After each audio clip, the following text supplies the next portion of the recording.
Good morning. In the last class, we began our studies about the line codes, also generally called as the signaling formats. Why the name signaling formats? Because we are using this format to transmit the binary data. The binary data, which is in the forms of ones and zeros, can be transmitted on the line by using a proper format, which is known as signaling format. So, older telephones and all, we used to send, and even the telegraph, Morse code, it was signaling, electrical signaling, which was done over a wire to say whether it was a dot or a dash, or whether there is a signal, audio, video, whatever, to indicate the signal, the electrical uh, signaling was done, or impulses, electrical pulses were sent on the line. The same thing happens here. We are converting the binary data to some electrical signals, which are generally in the form of rectangular pulses. And this is called signaling formats, or we call this set of formats which we derive as line codes. The various line codes are present to help us transmit the binary data on any channel. So whenever we want to transmit the binary data on any channel, we are going to send that in the form of these line codes. And we said we have three fundamental types of representation, or initially two, maybe unipolar and bipolar and polar. In that case, we have three. Let me just show you. Okay, we can have three types in that: unipolar, polar, and bipolar. All these three are different. They are different from each other, which indicates the polarity of the signals which is going to be present. So if the polarity is unidirectional, only above zero and something like this. So for unidirectional polarity, we called it unipolar, and bidirectional polarity. So it had +1 represented as logic level high, or positive voltage, minus 0 represented as a negative voltage. So 1 is represented as a positive and 0 negative. So whenever you have 0 negative, whenever you have 1 positive, this kind of signaling or this kind of code is called polar format. Positive voltage to represent a 1 and negative voltage to represent a binary 0. And the last one is bipolar. Again, even polar has what? Both positive and negative values. This bipolar has both positive and negative values. But usually what we do, we represent only one of the symbols. Say, I'll take representing just one alternately with a positive and negative pulse. 0 will be represented as 0 volts. Say 1 will be represented with plus A. For the first time, 0 is represented as 0. The second time 1 occurs, 1 will be represented as minus A. The third time 1 occurs, 1 will be again represented as plus A. Alternatively, we are going to invert the polarities to represent 1. But 0 is always represented as 0 volts. So we don't use pulses to represent 0. We are representing 0 with 0 volts to be transmitted on the line. But whenever we have ones, we are going to use opposite polarity pulses. So for the first time, I may use positive pulse. For the next time one comes, I'll use a negative. For the third time one comes, positive, like that.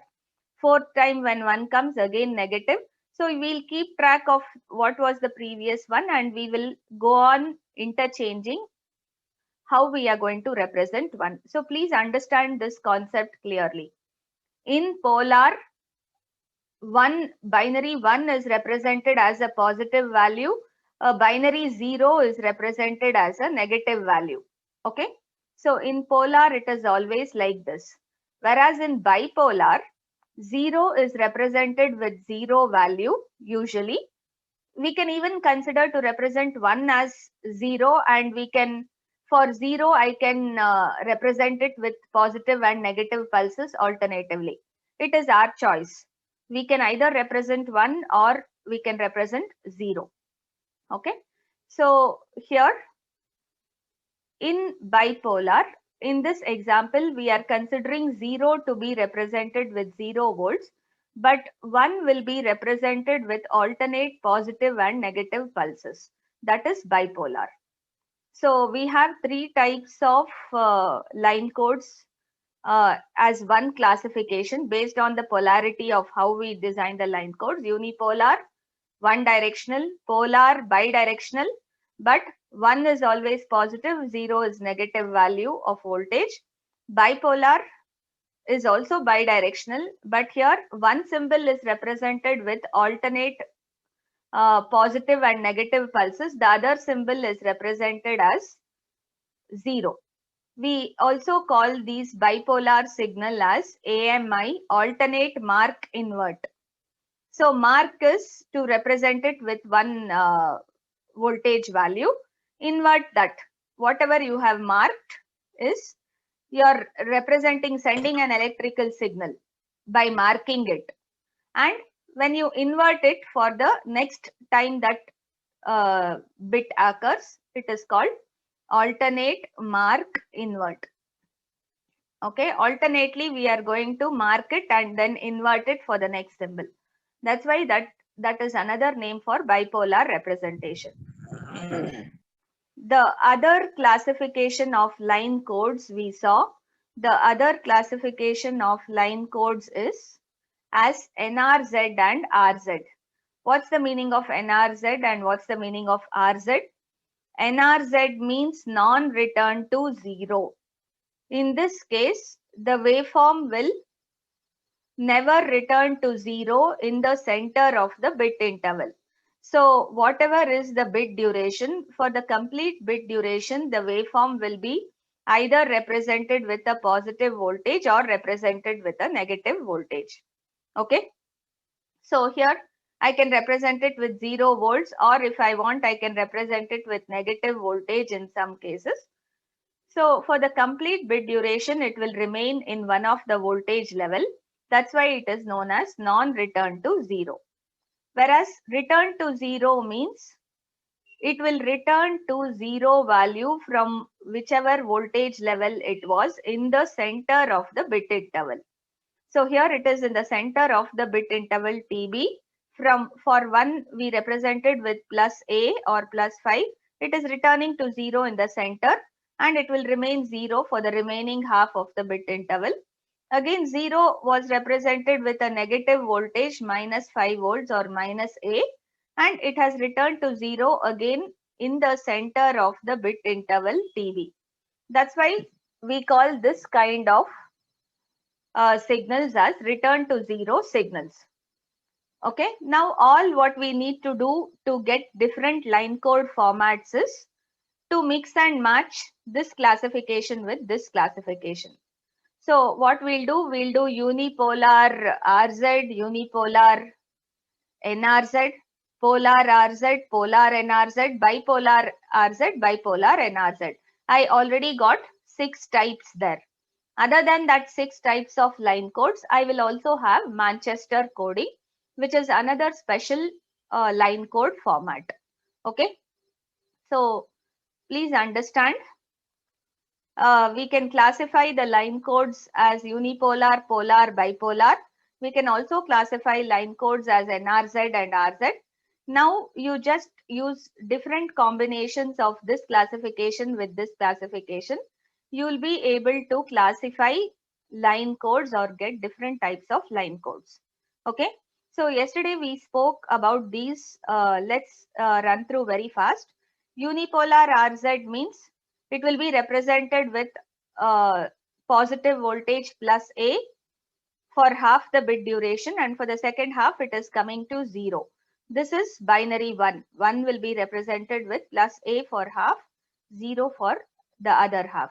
Binary 0 is represented as 0 volts. That's why it is unipolar. Unipolar means only one polarity, only one side the variation will be, not on both sides of the 0 line. And RZ means returning to 0 in the center. That's all you should remember. So all ones are represented with 1/2 pulses, positive pulses, and the second half being 0. All zeros are represented with 0 volts. Next, the same thing, unipolar NRZ. NRZ means non-return to 0. Unipolar means only one polarity voltage. Plus 1 will be represented, or 1 will be represented with plus A, 0 will be represented as 0 volts. And this voltage of plus A will exist for the complete bit duration TB. That is unipolar NRZ. Polar RZ means, as I told you, polar means 1 will be represented with a positive voltage, 0 will be represented with a negative voltage. So whenever you have 1, since it is RZ, return to 0 in the center, 1 will be represented with plus A for half the bit duration and 0 for the second half. And 0 will be represented with minus A for half the bit duration and 0 for the second half. Okay. So all ones, whenever I have 1, plus A for half, 0 for the other half. Whenever you have 0, minus A for half and 0 for the other half. So logic 1 is represented as a positive voltage, logic 0 is represented as a negative voltage. Hence, this is called polar return to 0. It is returning to 0 in the center of the bit interval. Next, polar NRZ. It shouldn't return to 0. So logic 1 will be represented with a positive voltage, logic 0 will be represented with a negative voltage. Both of them exist for the complete bit interval. So they both exist for the complete bit interval. Hence it is called NRZ, non-return to 0. Okay. And it is polar because 1 represented with positive, 0 represented with negative. Next, we have bipolar RZ and bipolar NRZ. I told you 6 types basically. Based on this classification of unipolar, polar and bipolar and RZ and NRZ, we'll have 6 combinations. The fifth combination is bipolar RZ. So I told you what happens in bipolar. If you remember that logic, it's enough. In bipolar, logic 1 will be represented with alternate positive and negative voltages. Logic 0 will be represented as 0 volts. So you see you have 1 here. Since it is returned to 0, 1 is represented with plus A for the, if we represent this 1 with plus A for first half of this bit interval, then you have a 0 which will be represented as 0 volts. The second one will be represented with minus A for half the bit duration. Third one again with plus A. So alternatively it will be shifting. Whenever you have ones, you have alternate positive and negative voltages. Whenever you have zeros, you don't have anything. This is called bipolar RZ, and I also told you it is called alternate mark invert. Okay. And then we have bipolar NRZ. Bipolar NRZ as usual. Bipolar means it is similar to this bipolar RZ. Only thing, it won't return to 0 in the center of the bit interval. Okay, it won't be returning to 0 in the center of bit interval. So you see logic 1 is represented with plus A for the first time, logic 0 as 0 volts. The second time logic 1 comes, it will be represented as minus A. Third time logic 1 is plus A, fourth time it is minus A. So they need not be continuous. Please remember, they can be distributed anywhere throughout the data sequence, but as and when they occur, it will be represented positive, negative, alternatively, all the ones. Whereas all the zeros will be represented as 0 volts. Okay. Next, coming to a very important type of line code, which is known as the Manchester line code. This is one very useful and most commonly used line code. So this is one of the most useful and most commonly used because it has many advantages which we will discuss. What happens in this Manchester code? Logic 1 or binary symbol 1 is represented as plus A for half the bit duration and minus A for the next half of the bit duration. You see there is a transition happening from one voltage value to the other in the center of the bit interval. This is your bit interval. In the center of the bit interval, there is always a transition. So 1 is plus A for the first half, minus A for the second half. Whereas 0 is reverse, minus A for the first half and plus A for the second half. Okay. 0 will be represented with minus A during the first half and plus A during the second half. This is how 0 is represented. Again, we have 1 plus A for the first half, minus A for the second half, always transition in the center. Again, you have a 1 plus A in the first half, minus A in the second half. This is a 0, minus A in the first half and plus A in the second half, so on. This is called Manchester coding. I hope all these line codes are clear. We had studied many of these last time also. Here we are studying little more exclusively, little extra, and we'll do more additional things here. We will define their equation. We'll write the equation for each of the line codes, and we will also derive the power spectral density of each of these line codes. Okay.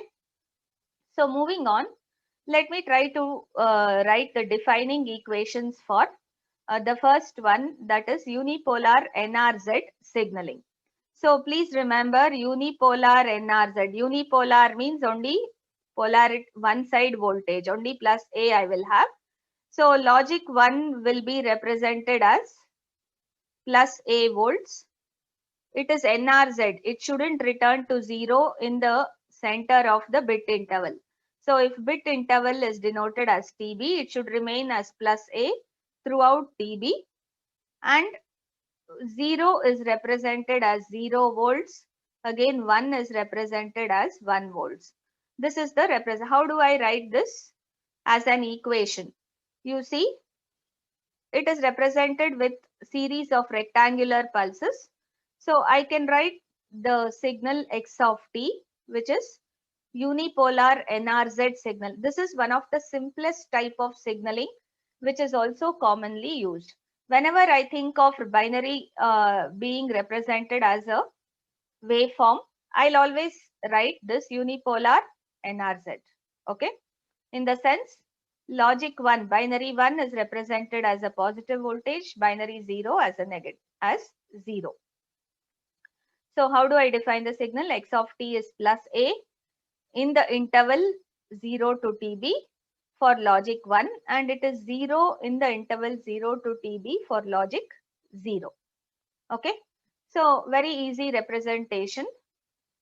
Now, what are the main disadvantages of this unipolar NRZ? The other name for this unipolar NRZ signaling, it's also called on-off signaling. Why it's called on-off? It is on whenever we have a binary 1, it is off whenever you have a binary 0. So this is also known as on-off signaling. So its advantages are, it is very simple. Simple and easy to use. Simple and easy to use. Okay, simple to understand, easy to use. But disadvantages are waste of power because we are going to transmit a DC level. Remember in this, what is the DC level of this type of waveform? Naturally, it is the average of all the positive pulses. Depending on how many ones you have in the given binary sequence, you will have a positive DC voltage level. So the DC voltage level would be a positive level depending on how many ones you have. So having a DC voltage level when we transmit the signal over a communication line is not good. So all that DC would tend to interfere with the signal and with other signal. It will also cause harm to the receiver very often. So usually having a DC average value in the final AC signal is not good. And we will show later on one more disadvantage is that the power spectrum of the transmitted signal will not approach zero at zero frequency. So we are going to draw the power spectral density. You will see that whenever we draw this power spectral density of the signal X, it will not approach the value. Power spectrum will not approach zero at zero frequency. In the sense it has high DC content, it will have some considerable power even at zero frequency, which is a disadvantage for us.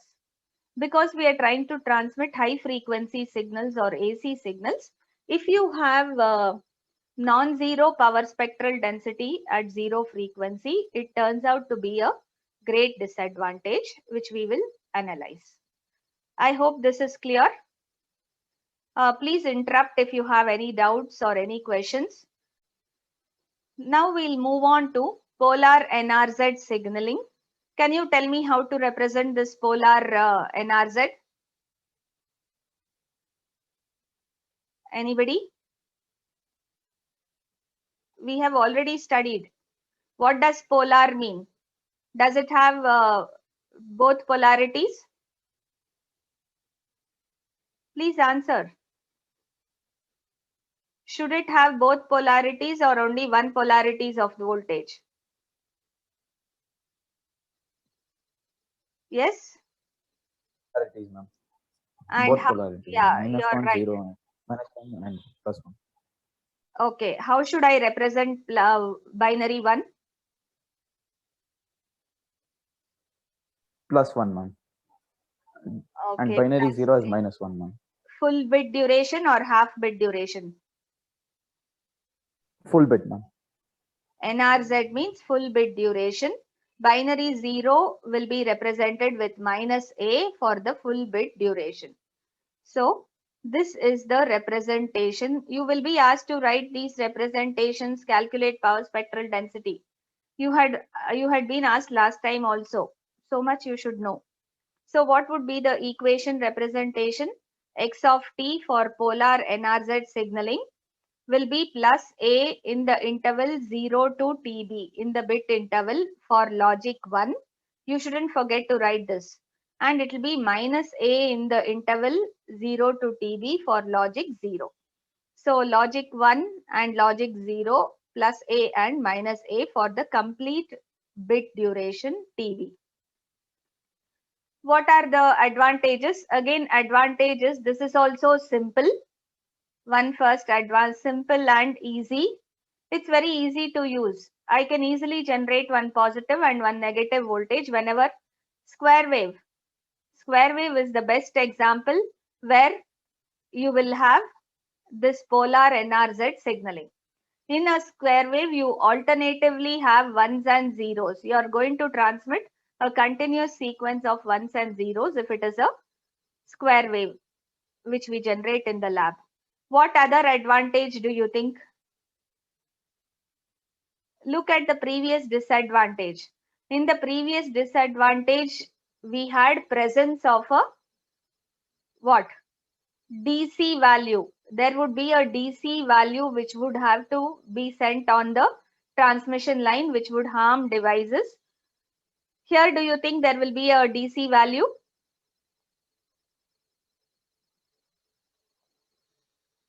we have positive and negative. There we had only positive value, hence we had a positive average. Here when we have positive and negative, usually the DC value will not be significant. Will not be significant. I'm not telling you it won't be there completely because it depends on the distributions of ones and zeros.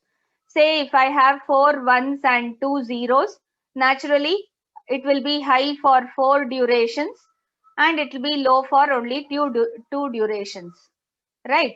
This is how we have. So surely I will have a positive DC value in this because it is high for 4-bit durations and it is low for 2-bit durations. In this case, there will always be a what? 1, 2, 3, 4-bit durations it is high and 2-bit durations it is low. If I try to find the average, I will have a small positive DC voltage here also. But very often, if the distribution of these binary digits is almost uniform, in the sense if I have an equal number of ones and equal number of zeros, a proper distribution, then DC value will turn out to be 0. Otherwise also it is not as large as in unipolar format. In bipolar or polar format, the DC level in the signal will be lesser, not highly significant. Now moving to the disadvantages. The main disadvantage is the power spectrum of the signal is large near zero frequency. As I was telling you, we will find the power spectral density somewhere nearing zero frequency. It will be large. I may get something like this. So at zero frequency, I have a huge amount of power, which turns out to be one major problem in transmissions. Okay, so please remember that. Next is unipolar RZ signaling. Unipolar, as the name indicates, one polarity. Sorry. So unipolar means a single polarity.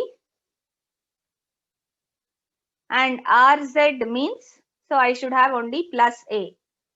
RZ means it should return to 0 in the center of the bit interval. So if I am writing 101, 1 is represented with plus A for half the bit duration and 0 for the other half. It should return to 0 in the center of the bit interval. Okay, 0 will be represented as 0. Again, 1 is represented as plus A for half and 0 for the other half. Okay, this is unipolar RZ signaling. How do I represent it in the form of an equation? X of t is plus A in between 0 to TB by 2. From here to here, I'll say the bit interval is TB by 2. So it will be plus A in the interval 0 to TB by 2. And it will be 0 in the range TB by 2 to TB. From here to TB, it will be 0. And again, its value will be 0. So these are the two cases for logic 1. Logic 1 will have two cases. Its value will be plus A for the duration 0 to TB by 2. Its value will be 0 between TB by 2 to TB. And for logic 0, it is always represented as 0 volts. Logic 0 is represented as 0 volts for the complete bit duration. This is called unipolar RZ format. So this is unipolar RZ format. Again, one attractive feature or one importance of this line code format is the presence of a transition in the middle of the bit interval. Whenever we are going to have a transition in the center of the bit interval, that will help in what? Synchronization of receiver to the transmitted symbol easily.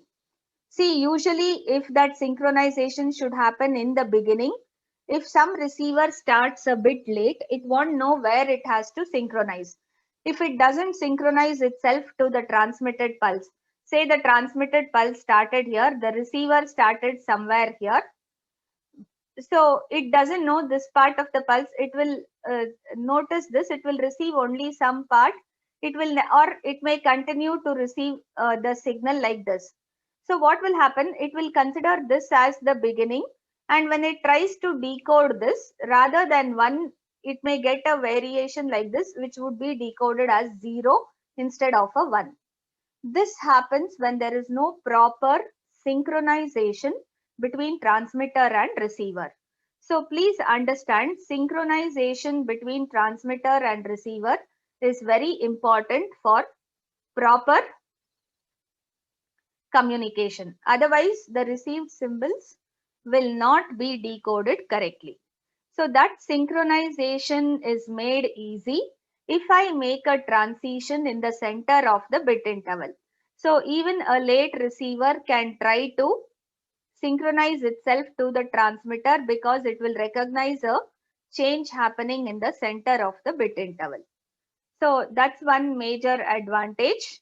So when we actually convert this, we'll be getting impulses. So if I find the power spectral density, I'll be getting impulse at TB by 2 at 0 and all that. So impulses or delta functions. We are going to get delta functions at f is equal to 0, at f is equal to TB by 2. In all those places, you're going to have impulses that, and f is equal to plus or minus TB. That will help us in synchronization or timing recovery, we call synchronization, or for, I think I should have written, bit timing recovery. That's the major advantage in all RZ formats, RZ and Manchester, because of this transition being present in the center of the bit interval. Okay. Hope you are following. All this you can easily remember. And what is the disadvantage?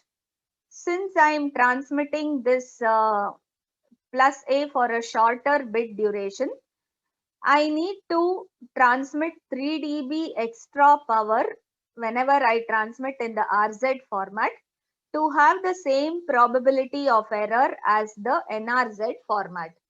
Say in NRZ format, the probability of error was let's say 0 dB or let's say 1 dB. Probability of error was 0.001 or something.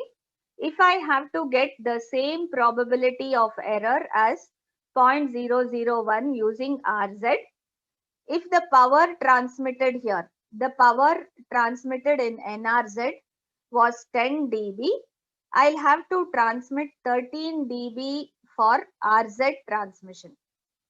So in decibels, the power transmitted needed for RZ transmission is 3 dB more than the power that was needed to transmit NRZ signal when we want both to have the same probability of error.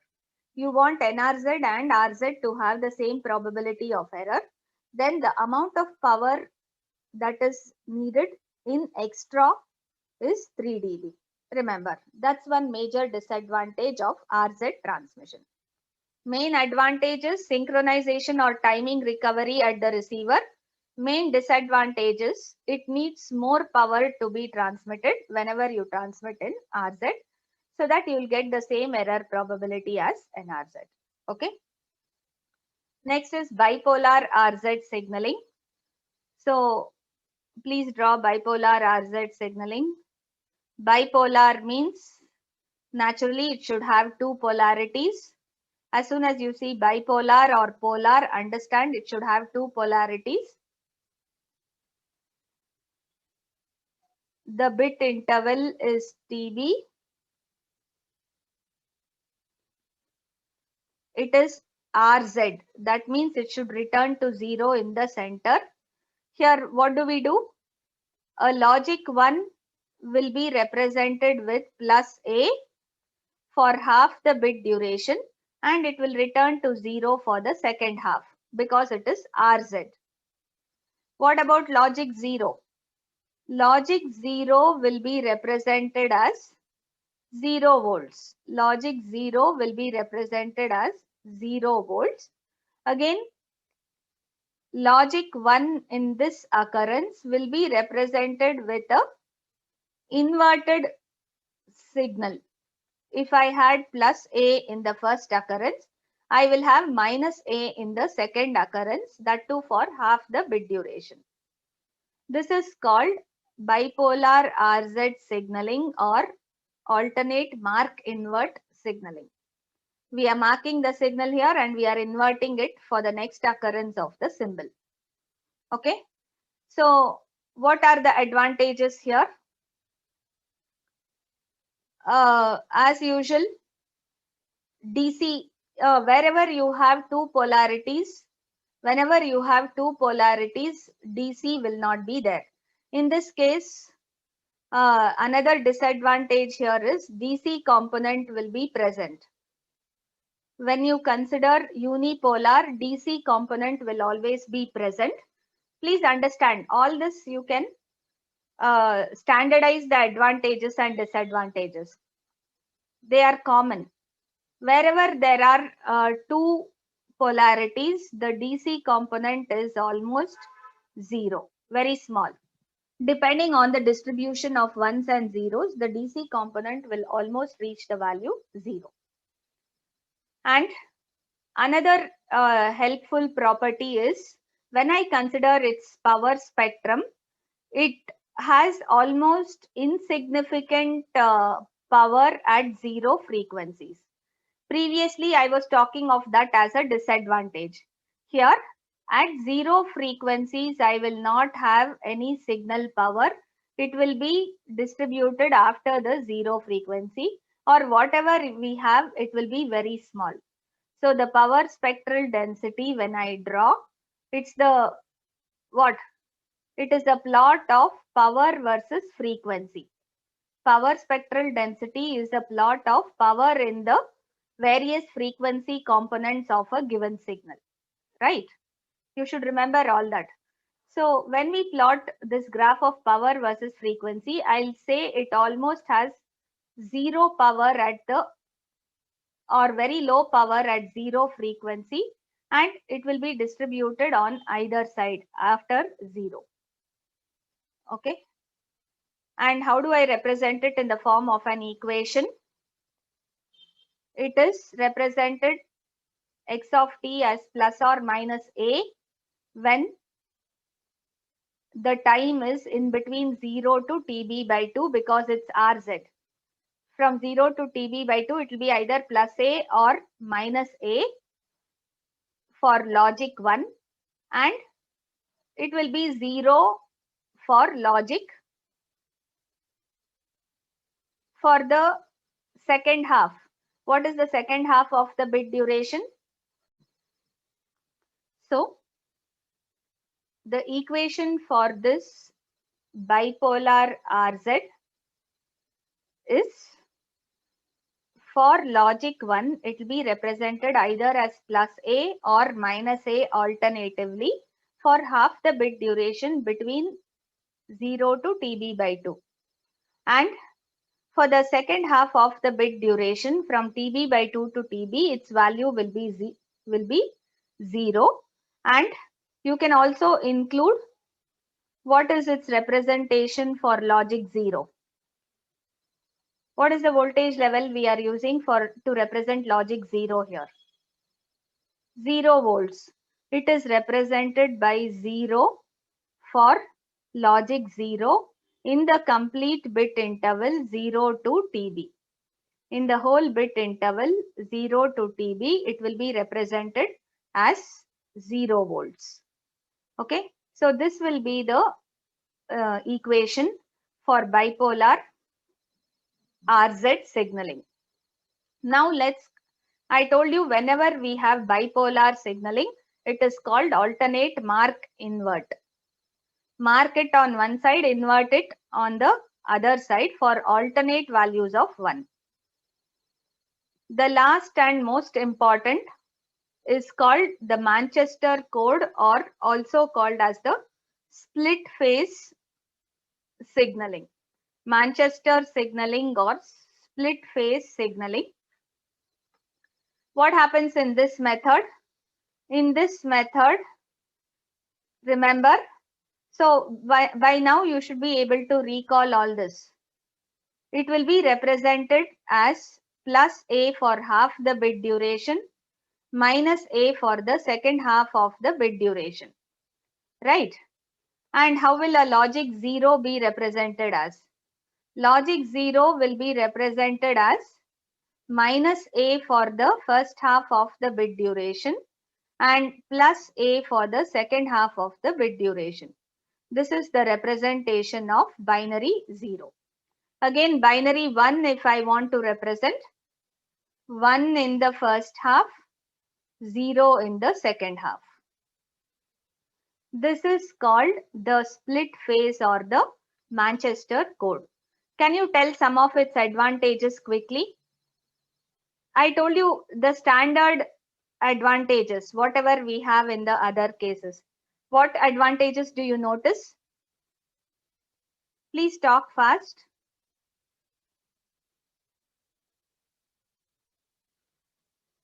Somebody can tell.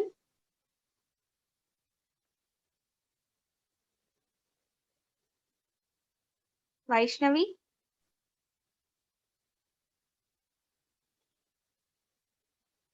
Can you unmute and answer?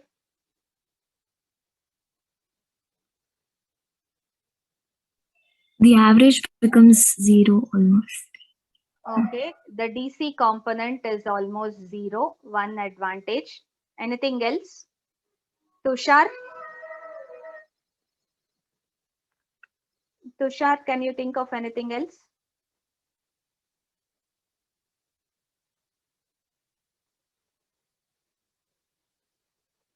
I told you what happens.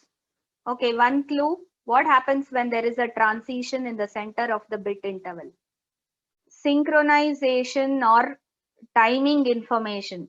Synchronization of receiver to the transmitter or getting the timing information of the signal at the receiver becomes easier. Every time there is a transition happening in the center of the bit interval, synchronization of receiver to transmitter becomes easy. So please remember, when you see such things in a signaling format, you should readily talk about its advantages. Okay. And you see the third advantage is it has almost insignificant components or very low power content at 0. Insignificant power content at 0 frequency. So at 0 frequency, I almost have nothing. I have values later. You will have some values later. Whenever I consider 0 frequency, the power spectral density will have no components, no power level. Okay. These are the major advantages of biphase or split phase or Manchester. We call it as biphase, split phase or Manchester encoding. Very commonly used technique in almost all communication circuits. And how do I represent this in the form of an equation? To represent this in the form of an equation, you have to say the value for logic 1. When I consider logic 1, it will be plus A for the first half of the bit duration. From 0 to TB by 2, its value is plus A as shown. And from TB by 2 to TB, its value will be minus A. From here to here, its value is minus A for logic 1. For logic 0, from if I consider this point as starting point as 0, from 0 to half the bit duration, its value is minus A. And from TB by 2 to TB, its value is plus A. Right? That's how you write the equation for Manchester encoding. I hope all this is clear to you, the various line coding techniques. and how we are considering their advantages and disadvantages, and how we represent them in the form of equations. Do you have any doubts? Yes or no?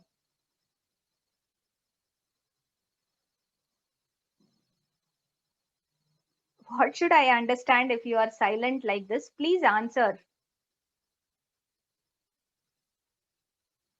Have you followed all the line coding techniques? Yes, ma'am. Yes, ma'am. Yes, ma'am. Okay. Please answer as soon as I ask, man. Please be interactive. Otherwise, I'll feel you're sleeping or you're doing something else. Okay. Now, before moving on to find the power, we are going to find the power spectral density of these line codes. So before moving on to that, let's try to analyze some important properties of line codes. The first and foremost, most important property is it should have low transmission bandwidth. Any line code which you design should have very low transmission bandwidth. Okay. So the lower the bandwidth occupied by a particular signal, the more efficient is your transmission. You can remember we do multiplexing. We transmit multiple signals on the same line. If each signal occupies lesser bandwidth, then you can transmit more number of signals. The next important property is high power efficiency. The power efficiency of the signal should be high means, what does it mean? The amount of power transmitted should be low. I should be able to transmit the signal effectively at low power. So even if I'm sending just 10 decibels of power, I should get an error rate of say 0.0001 or something. If you can do that, then it is good enough. You transmit low power and get a low error rate, then we say it is power efficient. Okay. But usually what happens, this is a trade-off. If I want low error rate, if there should be lesser error, I should transmit a higher power. If I transmit lower power, the error will be high. So usually it is a trade-off. We should have improved error detection and correction capabilities. Naturally, we can try to implement, we have shown how we have channel encoder and channel decoder, which are helpful in error detection and correction. Okay. And the other important property is favorable power spectral density. What is the meaning of this favorable power spectral density? The power spectral density of the line code should match the frequency response of the channel. Say I have a channel with frequency response something like this. Okay. So what is happening? Say from 30K to 300 giga or something, it's going to give me a proper bandwidth, and beyond that and less than this, it won't give you. So whatever signal you're transmitting should exist in that frequency range, the power of the signal which I'm going to send. So the line code power spectral density or the power of the signal which I send should lie between this 30K and 300 giga. Say this will range from 3 mega to 30 mega or something like that. It is well within this range where it is the channel is giving good response.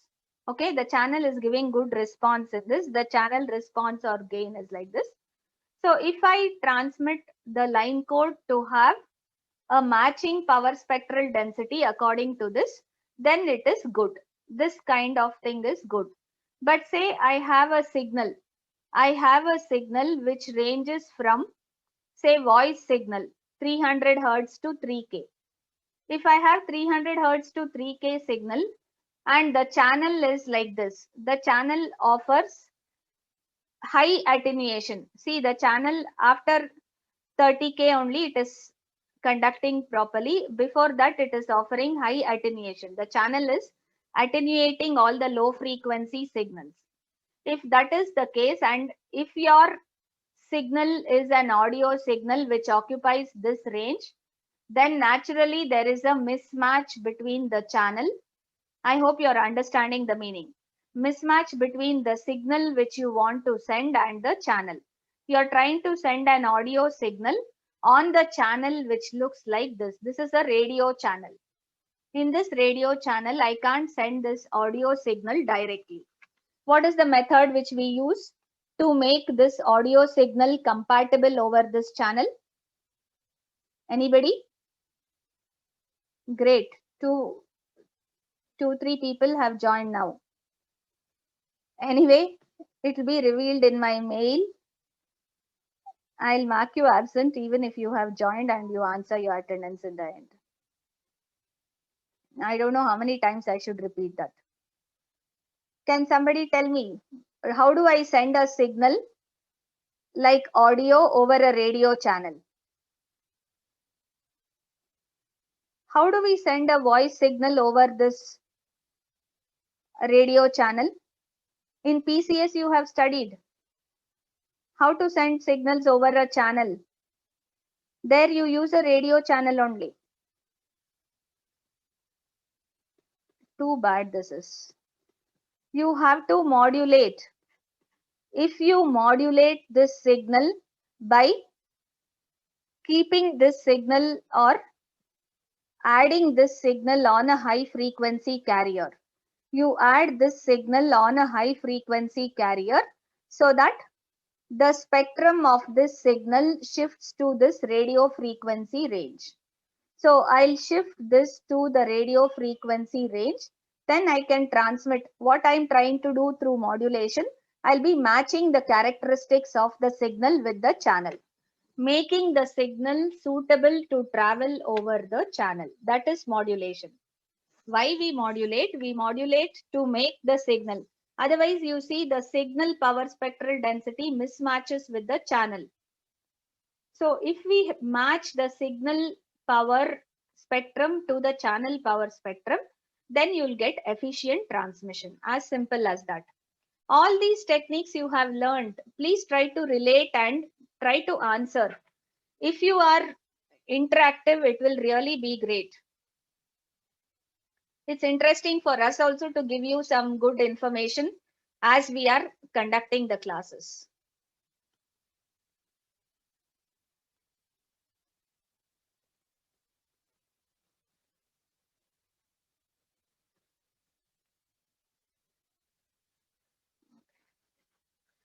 Okay, this was done by somebody else. I think somebody has made this mark. Please erase it. No, it has been disabled, but still it's there. Okay, fine.